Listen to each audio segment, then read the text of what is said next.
ба барномаи ахбори озодӣ хуш омадед. Ман Шалои Гулхоҷа ҳастам. Дар хидмататон азизон, нахуст муруре мекунем ба сархати мавзӯи барнома имрӯз 18 феврал. вазорати корҳои хориҷии Тоҷикистон мегӯяд, назари генерали Тоҷик Навҷувонов роҷеъ ба Ботканд мавқеи ҳукумат нест.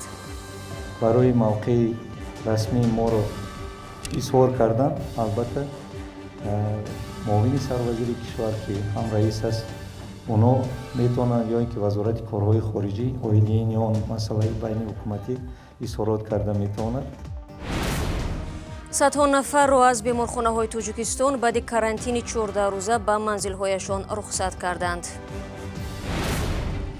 ва муқовимат бо табару бел сокинон дар Ӯзбекистон бо кормандони пулис барои тахриби манзилҳояшон занозанӣ намуданд. имрӯз вазири корҳои хориҷии Тоҷикистон зимни суҳбат бо хабарнигорон дар Душанбе ба масъалаи баҳси марзӣ бо Қирғизистон дахл кард. Сироҷдин Муҳриддин ба суханони генерали Тоҷик дар бораи Ботканд ибрози назар намуд ки боиси вокуниши тунди мақомоти қирғиз шудааст. Вазир ҳамчунин гуфт, созишномаҳое ки дар 16 соли гузашта байни Тоҷикистон ва Қирғизистон имзо гардиданд, пурра иҷро намешаванд. Сарвинози Рӯҳулло ва Барод Юсуфӣ дар ин бора гузориш медиҳанд.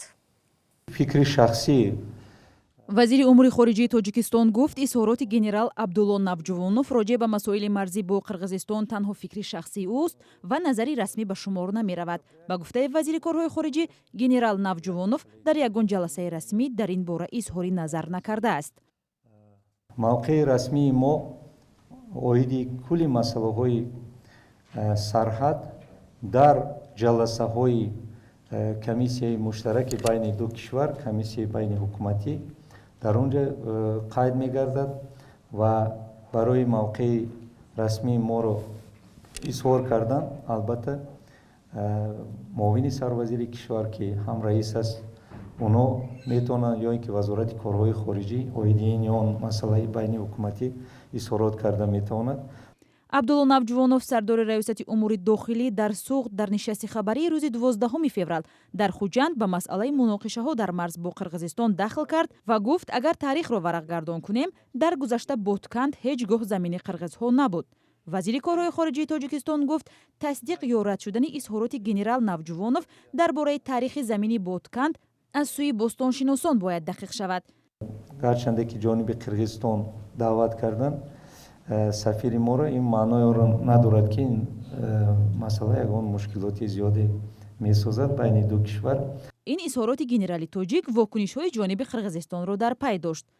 Абдукарим Олимбоев, сардори ситод ва муовини аввали раиси хадамоти марзбонии Қирғизистон, рӯзи 15 феврал ба расонаҳои кишвараш гуфт, Ботканд ҳеҷ гоҳ аз тоҷикон набуд ва нахоҳад шуд. Ботканд аз аввал замини қирғизҳо буд ва аз қадим боз мардуми қирғиз дар он ҷо зиндагӣ мекунанд. ин изҳороти дуҷониб боиси он шудааст ки имрӯз чанд нафар дар назди сафорати Тоҷикистон дар Бишкек ҷамъ омада хостори назари расмии ҷониби Тоҷикистон ба изҳороти генерал Навҷувонов шуданд. марзи Тоҷикистону Қирғизистон 976 километрро ташкил медиҳад ки аз он танҳо 60% муайян ва аломатгузорӣ шудааст. миёни ду кишвар тақрибан 70 минтақаи баҳсӣ ва муайяннашудаи марзӣ мондааст. муайян набудани хати марз борҳо боиси сарзадани муноқиша миёни шаҳрвандони ду кишвар, бахусус байни Исфараи Тоҷикистон ва Ботканди Қирғизистон шудааст. тавре ҳам ҳамкорони мо гуфтанд, яке аз мавзӯъҳои матраҳ шуда дар нишасти вазорати корҳои хориҷӣ низ марбут ба аккредитатсия ва ё иҷозати кори хабарнигорони радиои озодӣ буд. вазир гуфт, радиои озодӣ дар Тоҷикистон 21 хабарнигор дорад ки беш аз ҳар расонаи дигари хориҷӣ дар кишвар аст. он журналистое ки фаъолияташон мувофиқ ба қонунҳои миллии Тоҷикистон аст, мо онҳоро барқарор кардем. ин дар ҳолест ки раҳбарияти радиои озодӣ борҳо гуфтааст, хабарнигоронаш ба қонунгузориҳои Тоҷикистон арҷ мегузоранд ва ба ҳеҷ қонуншиканӣ роҳ надоданд. ҳамзамон онҳо усули озодии баёнро дар чорчӯби қонун идома хоҳанд дод. айни замон 5 корманди радиои озодӣ аз ҳаққи кор дар дафтари он маҳруманд ва 7 нафари дигар низ фақат моҳи октябри соли гузашта барои муддати маҳдуд иҷозати фаъолият гирифтанд. ҳамкори мо Мирзонабӣ Холиқзод моҳост аз иҷозатномаи фаъолият дар қаламрави Тоҷикистон маҳрум мебошад. феълан ӯ барои чанд муддат дар Прага қарор дорад ва ҳоло бо мо дар студия аст. خوش آمدید به برنامه و اصلا محروم شدن از حق کار روی شما چی تاثیر گذاشت؟ تشکر شالو. ببینید من مدتی 4 ماه می شود که در دوشنبه حق فعالیت را ندارم و وزارت کارهای خارجه تا حال حاضر مرا در حالت ناروشنی نگاه می دارد. وقتی 10 ساله ها در یک رسانه معتبر کار میکنید، جامعه شما را میشناسد و منتظر آن است که چی خبر و گزارش پیشنهاد میکنید، ولی نمیتوانید زیرا حق ندارید. حالتی پیش میاد که حتی حق آمدن به دفتر کاری را منع میکند. شما از جریان کاری که داشتید یک بار کنده میشوید. از نگاه روحی انسان خود را بد حس میکند.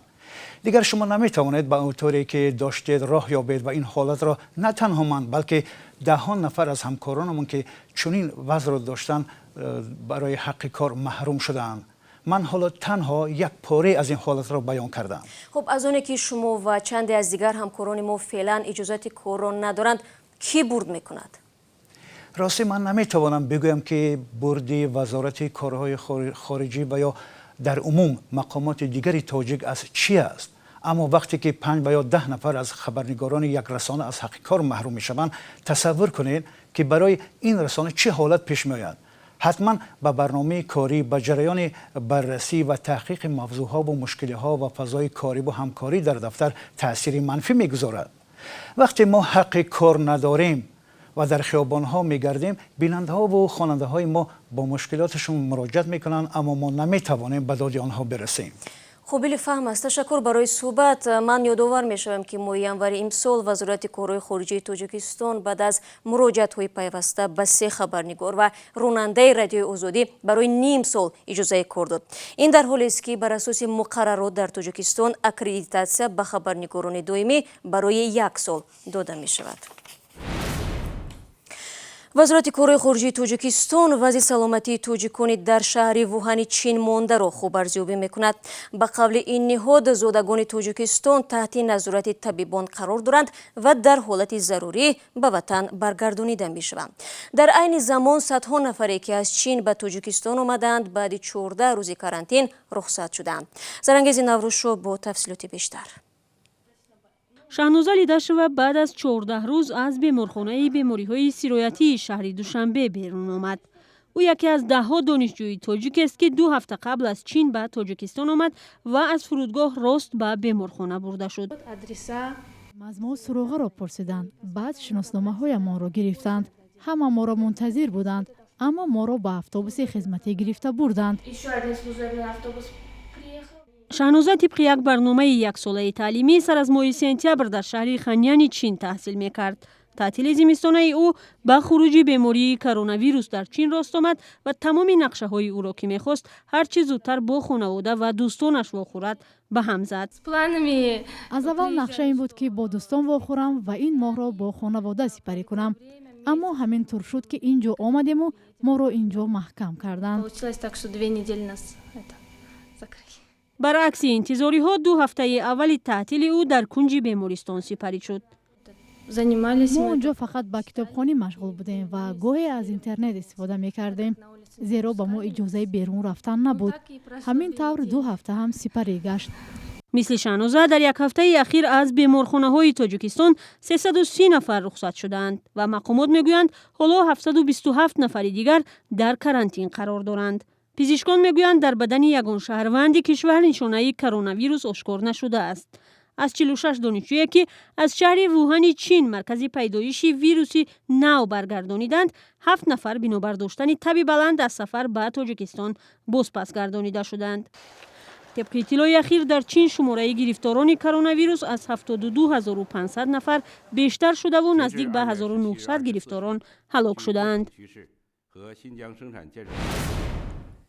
شما برنامه خبری رادیو آزادی رو تماشا دارید. مقامات انتظامی ازبکستان به تحقیق جنجال ساکنان ناحیه آلتینسوی با کارمندان پلیس پرداختند. زد و خورد بین جانب‌ها آخر هفته گذشته و در پی خبری تخریب منزل‌های زیست به عمل آمد. مقامات میگویند این منزل‌ها غیر قانونی ساخته شدند، اما ساکنان با تبر و بیل به حمایت خانه‌هایشان برخاستند.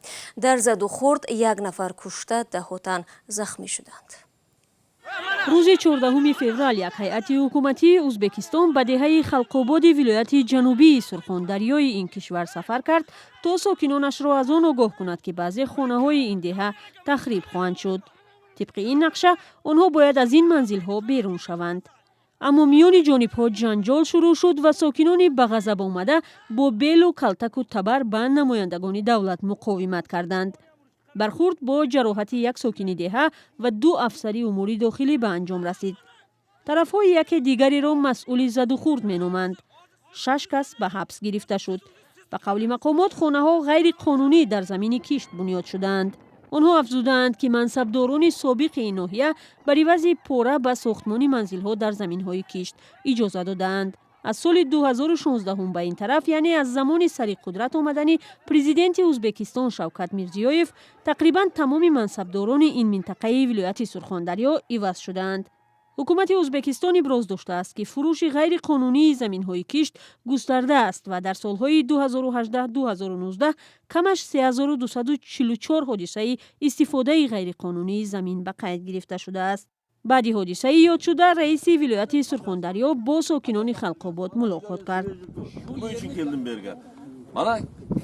من برای همین به اینجا آمدم.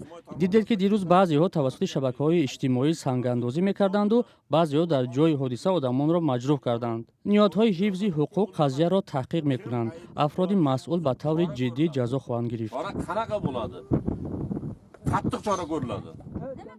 بابولوف تاکید کرد که تخریب منزل‌های غیرقانونی ادامه می‌یابد، ولی به ساکنان در جای دیگر زمین داده می‌شود. برمیگردیم به تاجیکستان. ارزیابی موضوع حساس مذهبی در تاجیکستان در این اواخر چندین ژورنالیست تاجیک را در حالت ناگوار قرار داد. با نظرداشت این وضعیت، برخی از سازمان‌های جمعیتی دستور عملی را تهیه کردند که به انعکاس درست و بی‌خطری موضوع مذهبی تاکید می‌نماید. سروینوز روح‌الله و شهلوی عبدالله با تفصیلات بیشتر.